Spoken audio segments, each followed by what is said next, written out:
happening in D.C. and Boston. Down in the S&P. Shall we? So the euro on a 7-day.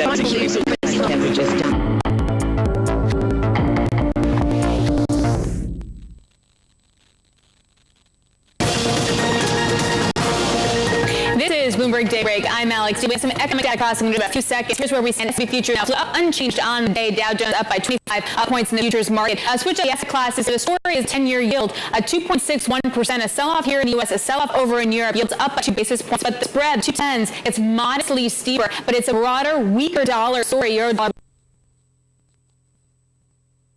Now, housing starts a month on month. We're actually down by 8.2%, and building permits were down by about 0.1%, and that's for December. Initial jobless claims also moving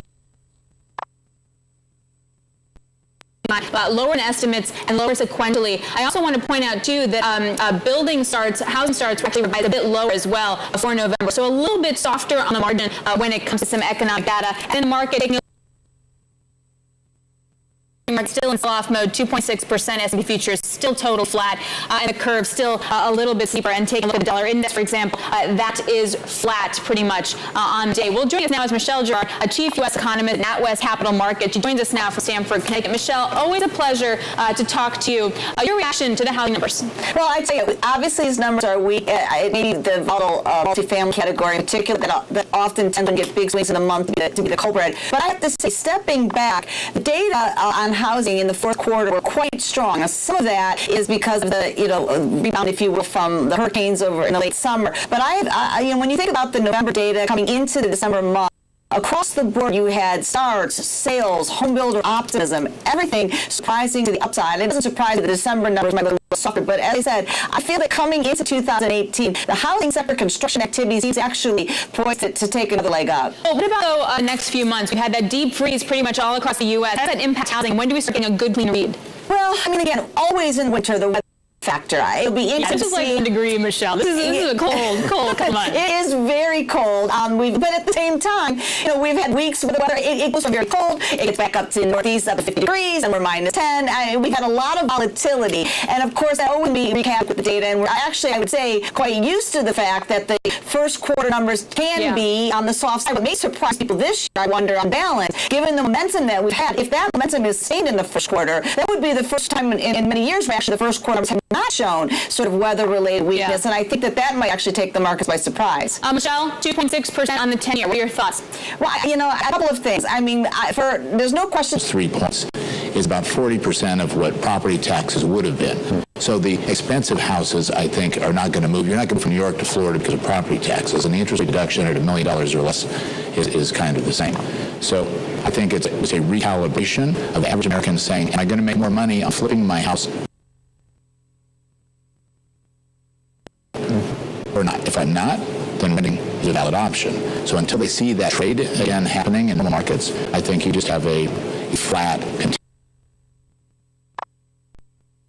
Okay, let's go now from the housing market to the economy of the United States more generally. Disruptive technology in the industry. On the other hand, they're less concerned about a recession coming. But the government. Welcome now, Bart and our key conference. Of the list of concerns. So in years' time, you see a rapid execution in jail having the economy. And having said that, even though global recession is down on the list, we also asked CFOs, the financial officers, about it. They're a little bit more concerned because I think. At the same time, they're concerned about retaining and attracting top talent. Is that reflecting the tightening job market, or is that a broader issue? So this I think is the other good news. In the previous years, we saw that CEOs were more concerned about sort of what I call the uncontrollable factors, recession, all sorts of risks that you can't resist, as you say, shortage of talent and disruptive technology. Those are the things as CEOs and C-suite executives you can get your arms around. Some of that has to do with the market tightening, and that's a very important factor for sure. But I think a lot more has to do with the fact that the nature of the business, because of new technology, the kind of people you need has dramatically changed. So, Tom, what is your biggest concern as a CEO?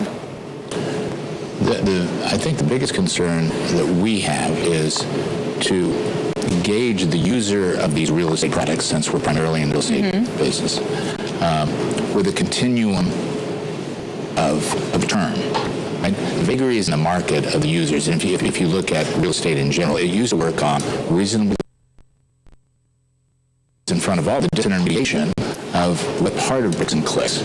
Yeah, and I think what's interesting there, Tom, is what you described the most important issue with regard to the relationship with the customer. And then other CEOs said, I personally need to get a better understanding of my customers in order to move my business forward. So, Tom, we just heard that CEOs overall concerned about disruptive technology. How is it disrupting your business? Is it an opportunity? Because as you referred to earlier, there's a need for... So, if you look at Amazon, it's a practical display, not a office building soaring over Park Avenue, like we used to, right? Repetitive. So that technical infusion of what's happening and driving the economy, it's also driving the stock market. Right? So if you took the top 4 market companies, they're all technology companies, and we have to get out of the dinosauric. And I think what was very interesting in the survey that we found is that you have to... So an art form, right? It's difficult. And so I think what you're going to find is the more opportunistic will be better. Those who change quicker will do better. Morgan Stanley really delivering on the wealth management as well on the equity investment banking business. That's back up 1% in pre-market. And as you continue today, you can tune into our colleagues Tom